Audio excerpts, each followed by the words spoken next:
Welcome back everyone. It's been a minute since I've done a OnePlus 9 comparison, but let's go ahead and compare the OnePlus 9 against the OnePlus 8 Pro and see which device you should pick up. Surprisingly, on Amazon, they are around the same price, so if you want to pick up either one of these, links will be down in the description. You can get them from there and help support the channel at the same time. Now, the fronts of these phones are a little bit different, and let me take 1 second to explain it. So, the OnePlus 8 Pro being a year older than the OnePlus 9 kind of looks better, which is so strange to say. You know, the OnePlus 8 Pro has that 1440p 6.78-inch fluid AMOLED display. It's a 120Hz panel, and overall, it's a solid panel for sure. I've had very little complaints about it. I think this is OnePlus's best panel. I think it's probably even better than the OnePlus 9 Pro. They're kind of identical. The OnePlus 8 Pro's panel is very good, very slim bezels up top. Even the sides are, curved, so it kind of feels much thinner in the hands, and it looks like it's almost even more bezel-less than a OnePlus 9, which is really cool. A whole bunch of display on the top left.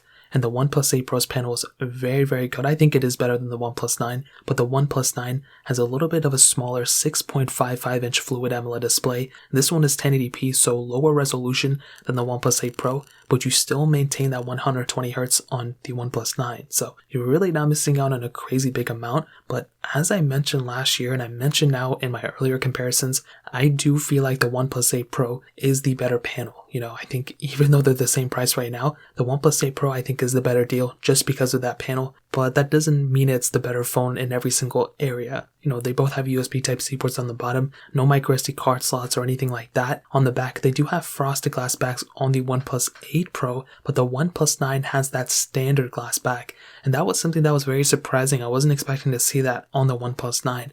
Another pretty big, change between the two is that the OnePlus 9 does have IP certification on the T-Mobile version only. All the other versions do not have any IP certification. The OnePlus 8 Pro, on the other hand, all the models have IP certification. So that's a pretty big thing to keep in mind.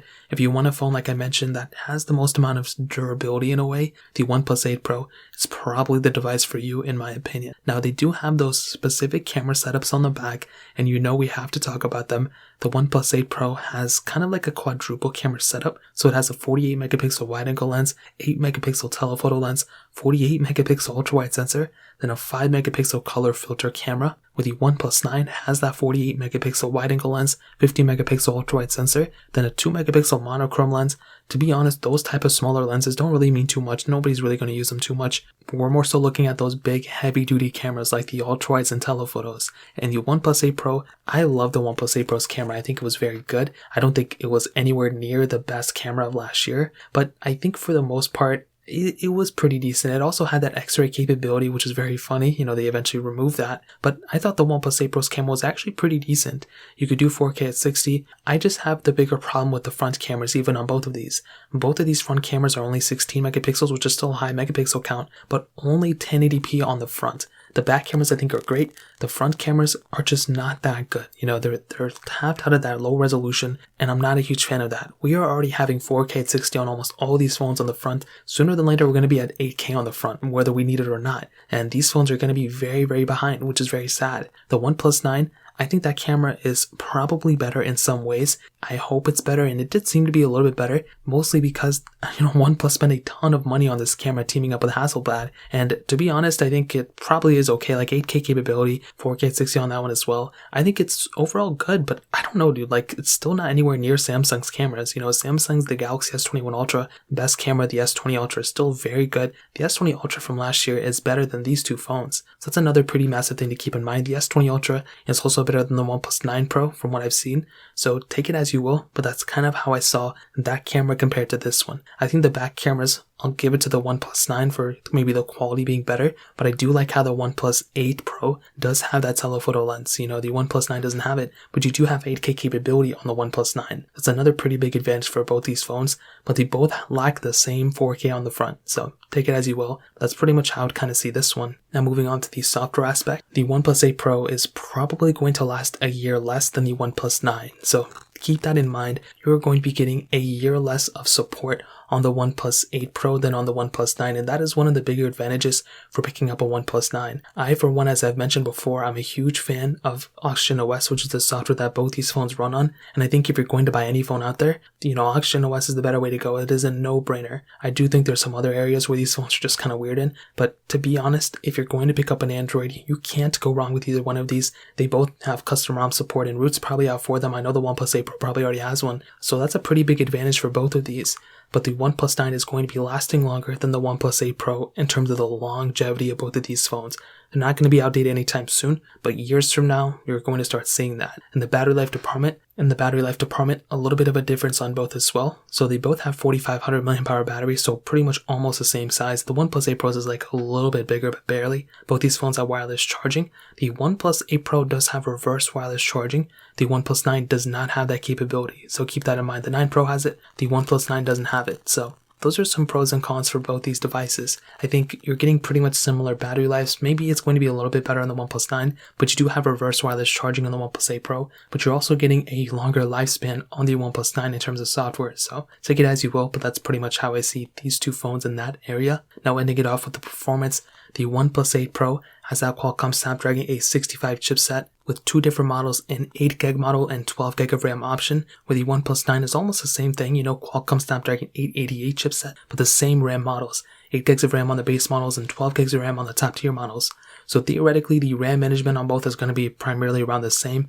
The only differences are probably going to be in the speed and app opening and stuff. And this is probably one of the bigger differences. The OnePlus 8 Pro is a very fast performing phone. And did I say it was a big difference? It's really not that big of a difference. That's what I meant to say. These two phones are still extremely fast, even though the OnePlus 9 is supposedly like the lower end model of the OnePlus series right now. It is still faster than a lot of phones out there. The smoothness of this phone is out there. It's a very good minimalistic phone between both of these. I feel like the OnePlus 8 Pro though is maybe just a little bit slower, but it's really not. Like I hate to just kind of make things up like this where it has to be a little bit slower, but if you're using the OnePlus 8 Pro and you're using the OnePlus 9, you are not going to feel like one phone is slower or faster than the other one. When you compare them side by side to app opening, that's when you maybe be like, okay, like maybe the OnePlus 8 Pro is a little bit slower here, a little bit slower here, but at the end of the day, if you use these phones separate, like you probably are going to day to day, you are not going to notice that big of a difference between these chipsets or these phones. And that's a bigger thing. I've compared the Qualcomm Snapdragon 865 on many phones